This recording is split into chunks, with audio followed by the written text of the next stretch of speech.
What up, world? We back in here with one more reaction video, ladies and gentlemen. And today we're trying to figure out how the NAACP grew so fast. Now I was watching this Kevin Samuels video yesterday, why image is so important, and he was doing a review of The Birth of a Nation by D.W. Griffin. If you haven't seen that film, you should go check it out. But there was a part in that documentary that I had even missed the first few times I checked it out. And I wanted to bring it to the channel and we're going to research it a little more in detail. So if you dig what you hear in this video, share it far and wide. See, we take defamation and lying and getting online and acting like you can say what you want to because it's free speech. It's no big deal. Listen and learn. After receiving rave reviews at its Los Angeles premiere in February of 1915, The Klansman, not yet titled The Birth of a Nation, began a roadshow tour that brought the film to huge audiences nationwide, but not without making a lot of enemies. The most formidable adversary to the film was the NAACP, which was formed only 6 years before the film's release, but already claimed roughly 50 branches and 6,000 members nationwide. The NAACP had 50 branches and 6,000 members already, and it was just founded in 1909. Now, mind you, this is before cell phones. This is before you can make social media. This is before group chat. So how did the NAACP reach that many different black people all around America at the same time? It was really intriguing to me, so I started doing a little research, right? We're gonna bring it up on the channel. Stop sharing the screen. So I looked up the origins of the NAACP. Let me see how this look on here. How big I need to make it. Get myself off the screen. This is why Frederick Douglass said, "Knowledge makes a man unfit to be a slave, and once you learn to read, you'll forever be free."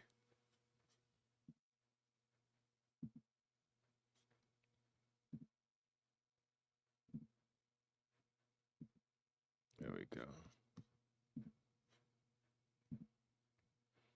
All right. Now, it was formed by W.E.B. Du Bois. Now, as you know, he graduated from Harvard, but he also was a free man from the North. So he was never a slave. So how does this group that represents colored people have no association with slavery at all? I mean, mind you, Booker T. Washington had conservative perspectives and values. Frederick Douglass had conservative perspectives and values. Yet you don't see them any part of this organization. And if you have not read Up From Slavery by Booker T. Washington, you should go check it out. If you have not read Character Building by Booker T. Washington, you should go check it out. If you have not read the autobiography of Frederick Douglass, check it out. And then there's a book titled The Negro Problem that came out in 1908. That's a compilation of essays from a lot of conservative gentlemen back in the day that you should go check out, because you'll be shocked how many black individuals graduated from college from the 1800s. But we're going to get back into this, right? So it was formed in 1909, established in New York in 1910, and you can go look at what Malcolm X said about the North versus in the South. So all this is real crazy. And then it highlights Thurgood Marshall and Roy Wilkins were leaders of the ACP. And I had never really heard, I mean, I've heard of I've heard of Thurgood Marshall, but never heard of Roy Williams. So then I decided, well, let me look up Thurgood Marshall real quick and just see what kind of some of his views were and his perspective and things like that, right? And then civil rights lawyer, of course. Right. He was known as a staunch liberal, also known as Mr. Civil Rights. So we've always heard our whole life, the party switch, the party switch, the party switch. But I think we all can agree right now, the NAACP is still lockstep with the Democrat Party. And the NAACP was formed in 1909, which is really unique because before 1924, no black Americans could attend the Democrat National Convention.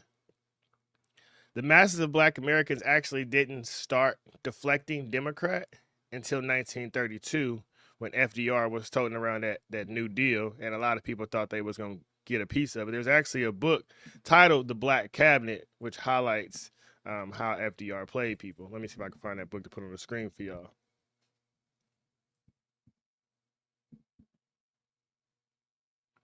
There we go. This is why I say read for yourself, think for yourself, because we all been hit with that same story over and over. The party switched in the 60s, the party switched in the 60s. Show me where. Because from all the research that I'm doing, all the books that I'm finding, all the things that are really out there, the Great Depression was going on, and you made the masses of Americans think their savior was flocking to Democrat socialism. And then you can fast forward and you can see speeches from Martin Luther King in 1964 speaking about how Black Americans were left out of the New Deal. And then along comes the Civil Rights Act. And Lyndon Baines Johnson said, and I quote, "I'll have them niggers voting Democrat for the next 200 years. My question to you was he accurate or not? How did the masses of Black Americans still vote? What response did Black Americans receive from accepting a White House invitation from the president? I never in my life thought I would receive hate from going to the White House. Never. It's like the most iconic, ironic, exotic situation in the world. Like, nigga, I grew up in a homeless shelter. We was eating Roman noodles and, salami and bologna sandwiches type shit and sneaking Pop-Tarts into our room. And I get to the White House and I get hated by my own people. I got a post on Instagram. It's about 3,000 comments, and all of them is negative. You think they from white Americans or Black Americans? As Tupac said, they keep telling me it's the white man I should fear, but it's my own kind doing all the killing around here. But I understand my own kind is brainwashed because they've been led by the NAACP their whole life, people who have no real attachment to them. And your ignorance will always be used to benefit someone else's agenda. So, all right. So then I went to go look up, well, who was this Roy Wilkins guy? Who was the other leader of the NAACP that was supposed to be fighting for the Black cause? You did? And, of course, he helped with the marches and blah, blah, blah, right? And then you look up and see what party he was affiliated with. Democrat. So my question is, if bro was affiliated with the Democrats all the way back in 1909 when they got established, civil rights, the NAACP has been affiliated with Democrats since 1909. They are still affiliated with Democrats in 2025. When did the party switch? Just question for the masses of people, and let me know, because I understand that no man is your friend, no man is your enemy, but everyone can be your teacher if you allow them to be. So I'm just trying to learn it. Enlighten myself in this thing called life. However, it takes you to the other side of life when then you read The Miseducation of the Negro by Carter G. Woodson. Then you read all these books about Black communism that was moving through the South in the 1910s, 20s, and 30s. Then you discover Manning Johnson, who was actually the leader of the New York Hawaii Communist Party, go figure, where the NAACP took place, right? And Manning Johnson has a fantastic book, Color, Communism, and Common Sense, that you have to check out. And then his farewell speech is also on YouTube that I did a reaction to a while back. I will link it in the description below. And you got to go listen to the things that Manning Johnson is saying because it's really relevant in today's society.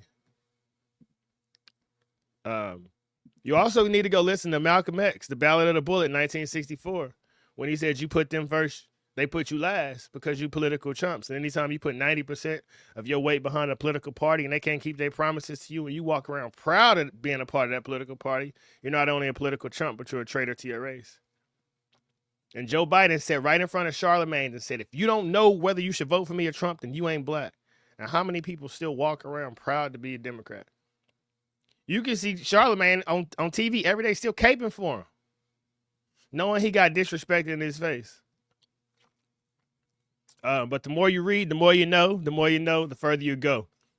Read the autobiography of Malcolm X. Read The Message to the Black Man by Elijah Muhammad. Like I said, listen to that book, The Negro Problem. A lot of these audiobooks that I'm mentioning as well, they free on YouTube. The autobiography of Malcolm X is free on YouTube. The Negro Problem is free on YouTube. Up from Slavery, free on YouTube. So the information is out there, but that's why there's so much ignorance given to us by the masses, because they want you dumbed down, over-medicated, undereducated. Look at all our so-called leaders and entertainers. What political party are they aligned with? See, slavery never ended. it changed. Like, what reason do I need to have your body physically on a plantation and be 100% responsible for you when I can just let you be out in this world on your own and I can control your mind? And the twist is you don't even know I control your mind because you think the things that you do and the things that you like, you think that's really good for you. Proverbs 18:21, you can speak life or death to the tongue. 51.5% of rappers die in homicide. Look what group of women is growing the fastest when it comes to STDs. But look what type of music they putting out to the masses. What type of language are they speaking out? As a man thinketh in his heart, so is he. So stop consuming all the negative imagery. Study sound frequency. Study hypnotic rhythm. Read the book Outwitting the Devil by Napoleon Hill. Because what you see right now is mass brainwashing and propaganda going on. Read the book Propaganda by Edward Bernays. Read 1984 by George Orwell. Read Animal Farm by George Orwell. Read Brave New World by Aldous Huxley. And look around and say, is that what we living in currently or not? But it's up to you. You can take the red pill or the blue pill. You did? You can stay asleep and believe that the NAACP and all these other people are going to be your savior, or you can understand, and it's up to you. That you come from the creator, so you are here on earth to create. And everything you see around you was created by somebody with 2 hands, 2 feet, a heart, and a brain, just like you got. And anything the mind can conceive and believe it can achieve. But if I can make you not believe in yourself and not know that you come from a higher power or creator, then who else you going to look to outside of the government? See, slavery just transformed, and it took away your faith. But the thing about faith and fear is they both require you to believe in something that you cannot see. So I would rather have faith in God and a higher power that I can overcome all things that come my way, rather than to succumb to the fear and say, well, government is going to save me, or government is going to fix my problems, or government is going to give us these programs that's going to help us out. The person oppressing you is never coming to save you. Just understand that. But let me know y'all comments below. How do you think the NAACP was able to grow so fast and have over 50 chapters and 6,000 members in approximately 5 to 6 years with no internet, no cell phones, house phones, cars was pretty limited at that time. So they was going around stapling posters to the poles outside. Join our organization now type ish. It doesn't make sense when you think about the way society was set up back in the day. The men was going to work, the women was at home with the children, it wasn't a bunch of schools. So none of these narratives that are pushed in our face every single day, they honestly don't make sense. We was treated so bad during Jim Crow and all that, and our first thought was, man, let's go join the NAACP so they can do something about it. Right? That just like, why wouldn't you take ownership into your own hands? We know about all the slavery votes, and we know how much it doesn't make sense, and it paints this victimhood narrative of I want somebody else to take care of me, the NAACP, and then that evolved to the Civil Rights Movement and the voting rights. And believe it or not, I'm gonna leave you with this: the Voting Rights Act was 100% irrelevant. Right? The Voting Rights Act was signed in 1965. The most votes came in 1964. Black Americans didn't vote at that high of a number again until Barack Obama ran in 2008. But if you ain't got to take my word for it, go research it for yourself. Go research when the original Civil Rights Act was signed by U.S. Grant. Go research the Compromise of 1877. It's all out there for you, ladies and gentlemen. I love you all. Have a super mega awesome day. Never be too proud to pray. In the middle of all this negativity and drama and propaganda and low vibrational content, smile and be happy because God is in control and blessings. They always on your way.